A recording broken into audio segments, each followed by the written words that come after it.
یہ تیرا ہے جو تو نے رات دن کمایا ہے، یہ تیری وہ کھیتی باڑی ہے جو تو اپنے کشمیر کے اندر راول پورا گوری پورا کے اندر بیٹھ کر کر رہا تھا، یہ سب تیرا اعمال نامہ ہے۔ جب یہ پڑھے گا، اگر یہ کامیاب ہو گیا، اگر یہ کامیاب ہو گیا، یہ دوڑ کے جائے گا، ہاں میں کامیاب ہو گیا، میں کامیاب ہو گیا۔ اب اس کو پوچھا جائے گا تو کیسے کامیاب ہو گیا؟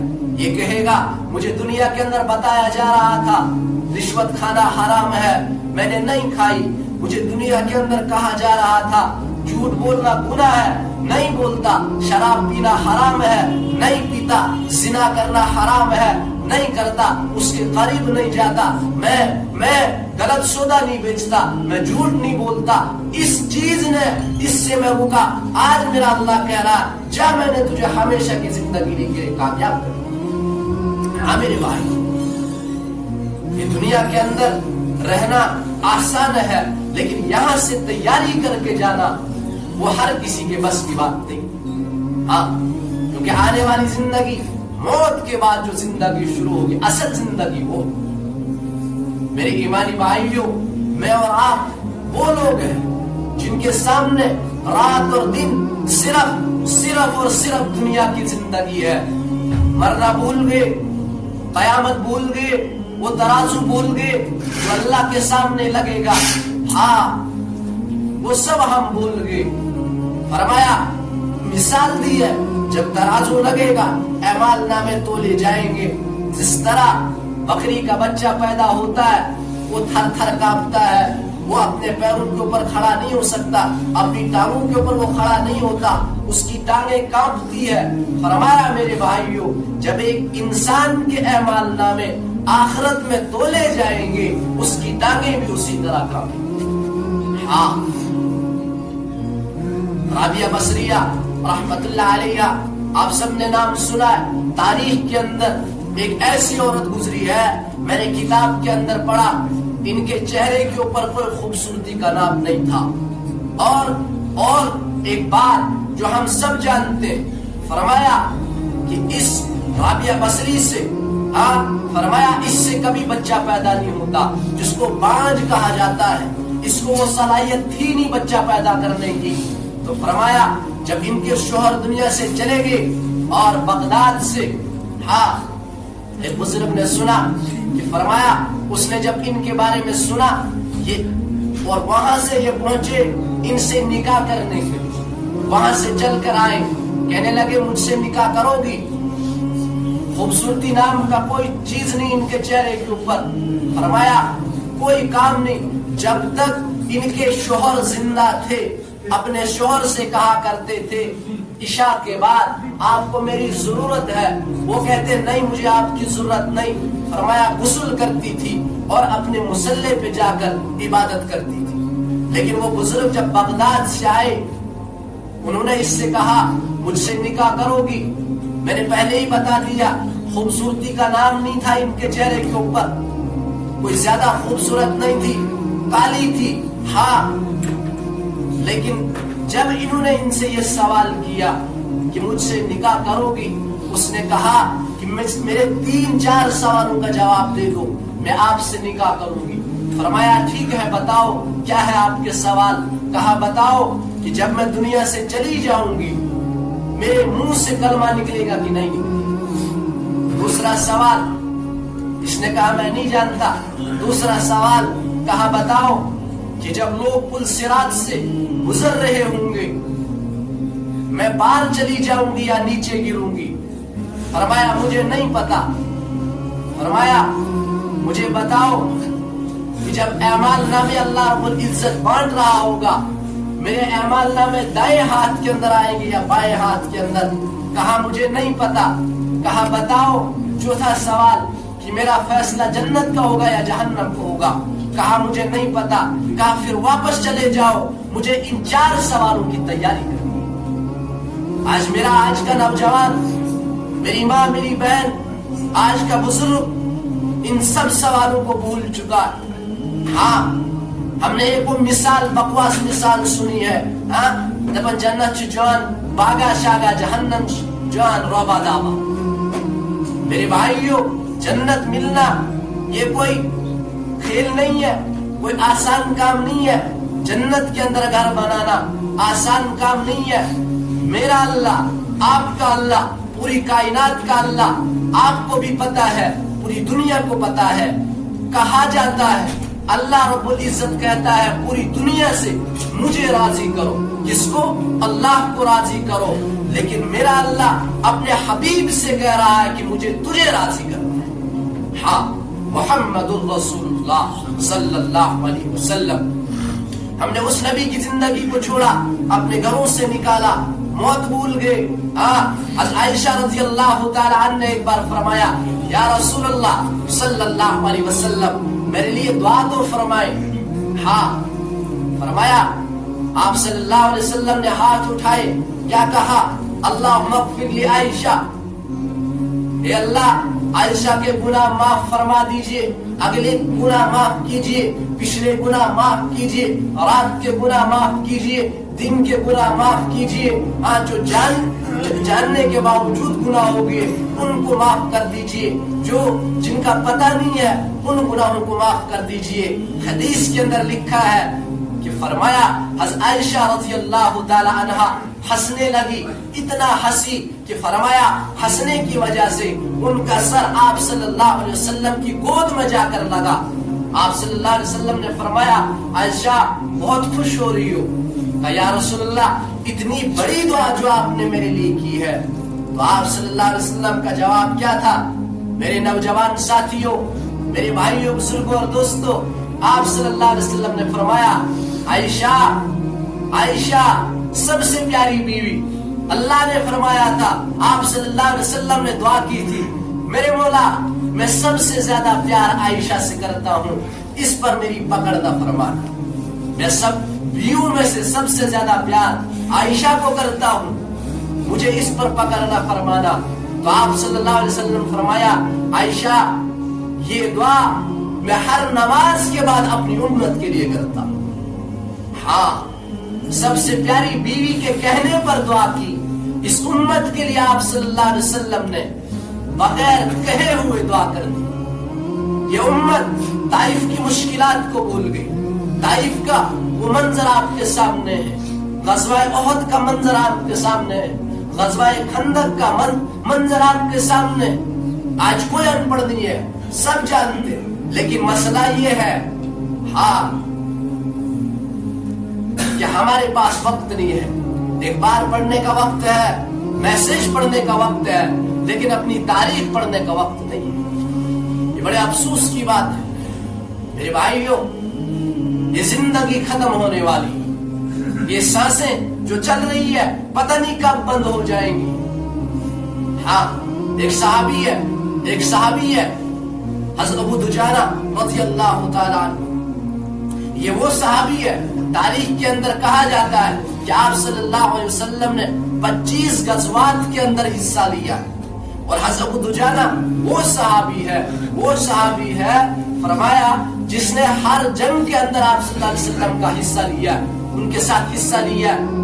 تو فرمایا ایک دن آپ صلی اللہ علیہ وسلم نے اعلان کیا غزوہ احد کے موقع پر کون ہے جو میری اس تلوار کا حق ادا کرے گا، جو میری اس تلوار سے لڑے گا. تو فرمایا حضرت ابو دجانہ رضی اللہ تعالیٰ عنہ کو یہ سعادت نصیب ہوئی جب انہوں نے جنگ میں غزوہ احد کے اندر لڑنا شروع کیا.